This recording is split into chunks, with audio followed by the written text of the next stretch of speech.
Thanks very much, Rick, and thank you to Michael and Innes as well for their presentations. I'm sure you'll agree that's been a great overview of both the Australian and Western Australian business and economic environment. I don't know how much good news was in any of that, gentlemen, but I'm sure there could be some questions from the floor. If there are, if you just raise your hand, the microphone will come to you, and then when you pose your question, if you could just say which organisation you're representing and your name. You know, everyone knows the rules. And questions rather than statements, please. There's a question at the back.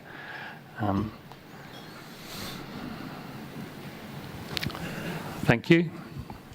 Hello, Stuart Reid from the WA Council of Social Service.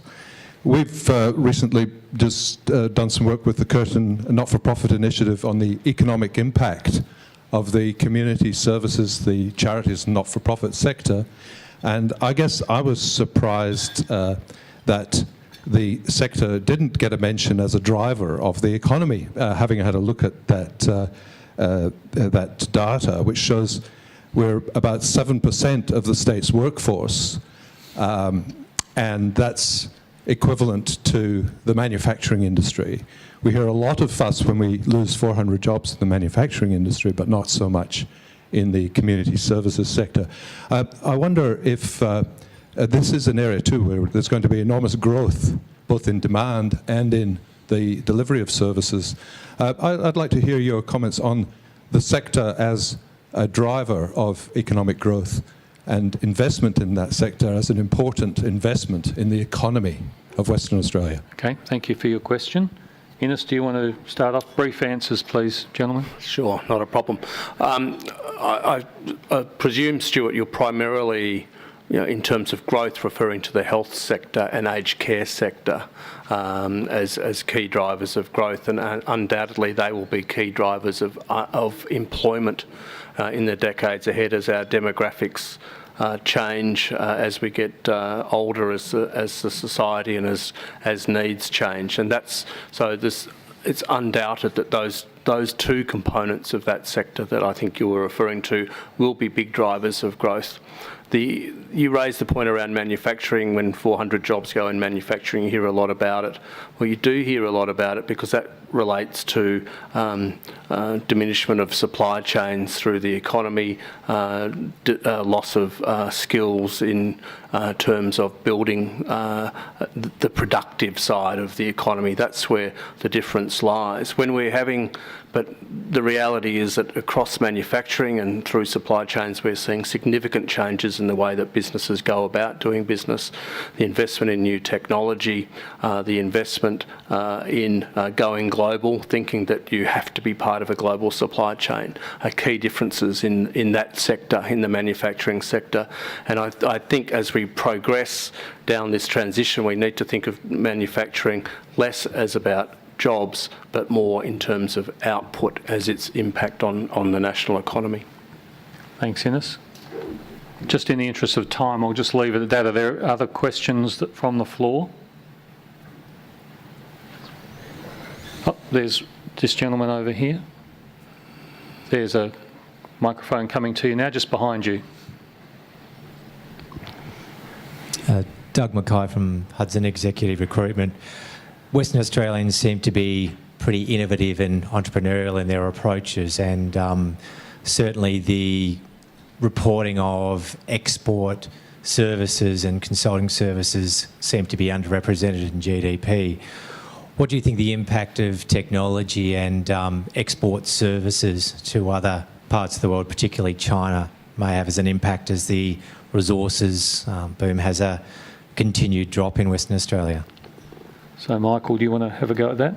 Sure. Well, I think that's going to be a key part of the story. I mean, the way we're seeing in Asian economies in particular evolve, it's all about that income growth story and there's a long economic history that explains where that income growth, and the further you go up the income chain, the more of it gets spent on services.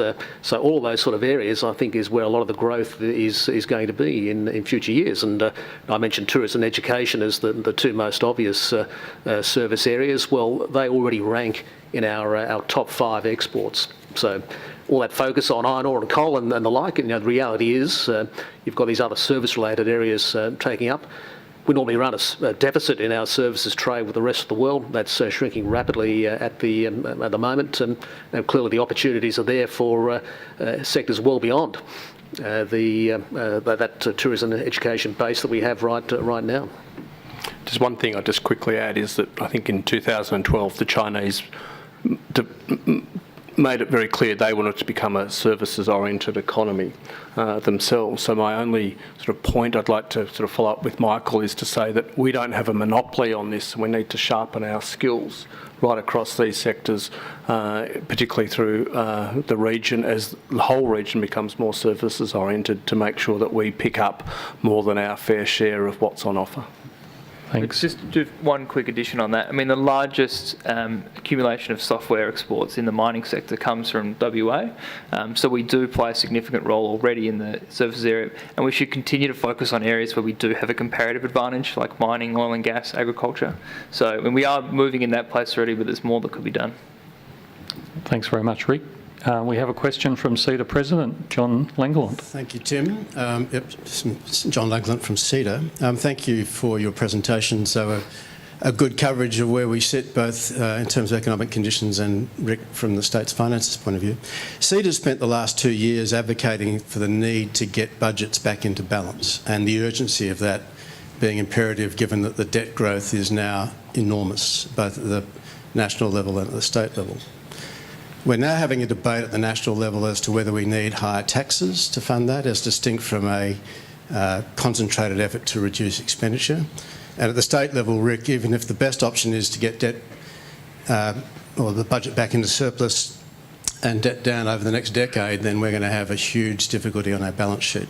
So I'm interested in your comments about the mix of policies at both the national and the state level to get the budget into surplus as quickly as we can. And by that I mean within the next the next 4 years. Okay, so we'll make this the last question if each of the panel want to make a comment on that, and then I'll wrap up. That's a really good question. The red light flashing that you see is over our national debt situation, and part of the national debt situation is the state debt situation as well. And what you're hearing more and more about, and the warnings about, and they are true, is that we are on the cusp of losing our AAA credit rating, and that will have enormous consequences for not just us as a nation, but for individual states as well, including the West, obviously, in what terms the federal and state governments can borrow. AAA credit ratings are based more than anything else on your debt recovery capability, and quite clearly there is concern that we don't have that capacity within the Australian economy, despite our continued strong growth. And it goes to the point that we haven't really, while we're spending more, we're not putting that into productive spending and growth-oriented spending. So nationally, we're hearing a significant amount at the moment around, well, we might have to raise taxes if we can't cut debt. That would be the worst possible outcome. The biggest obvious focus of that is corporate tax, company tax cuts that the current government has proposed. They seem log-jammed in the Senate at the moment. Some prospect of getting some of that through, and trying to convince some crossbench senators that businesses with a $50 million turnover aren't massive international conglomerates. They're actually quite often relatively small to medium-sized businesses, quite often run by mums and dads across the country. That's the struggle at the moment. But the reality is, if we keep going down this track and we keep hearing politicians continually delay making hard decisions for short-term political gain, well, then we will lose that credit rating, and the consequences will be absolutely diabolical as we flow through the next few years and still don't have a coherent national or state-based debt recovery program put in place. I'd just add the whole debate, I think it's a very important debate, but it comes down to one number. That's all we ever focus on, the budget deficit. Now, I'd like to suggest maybe we should focus on two numbers, broaden the debate that way, and we need to kind of separate the budget into the bit about current spending. We can have the debate about what do we actually want to provide in terms of services to the Australian community, how do we want to pay it, and then the other bit, the infrastructure story. We can have an entirely separate debate about how much do we want to borrow, how much do we want to spend in those other very important areas, and I think that would give it a little bit more clarity to the debate, if nothing else. Rick? Yeah, there's no quick fix, particularly for WA. We're in quite a tough spot. The first thing an incoming government or the next government should do is look at recurrent spending. That has gotten completely out of control and needs to be brought back in. The largest increases in spending have been in health. I think there's been some good efforts by this government to get that spending under control in the last couple of years, but there's a lot of room to go. Health's been growing at 9% a year for the last decade, which is totally unsustainable. It's gone from about 30% of the state budget to 40%. So it is a very large part of that budget.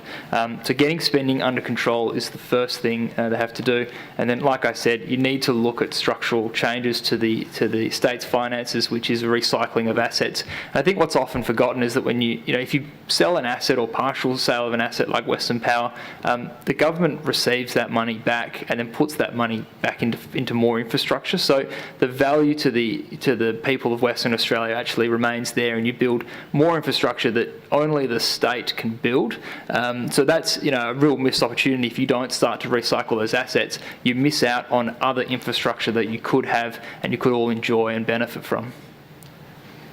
Well, thank you, gentlemen. In winding up this session, I think I'd like to quote Ronald Reagan, who said, "It's all about the economy, stupid." And I think that's what we're facing both at a federal and a state level. I'm not going to paraphrase all of the presentations that we've had, but I think you'll agree we've had a great overview of what are the current issues that are impacting both Australia and indeed here in Western Australia, where we are in the echo of what's been a very significant construction boom, and we're now in this production bloom, if you like, but those issues are real. I'd certainly like to thank the panel for offering up a range of solutions as to what we should do about all of those things, otherwise we might be feeling a little bit depressed. And I think I should remind the whole of the audience just how lucky we are to be living in a country like Australia and in a state like Western Australia. And we should, whilst the economics is called the dismal profession, we shouldn't lose sight of just how fortunate we are to be here. But I think you'll agree with me that we've had three great presentations and a good Q&A session. So, ladies and gentlemen, could you please join with me in thanking our panel?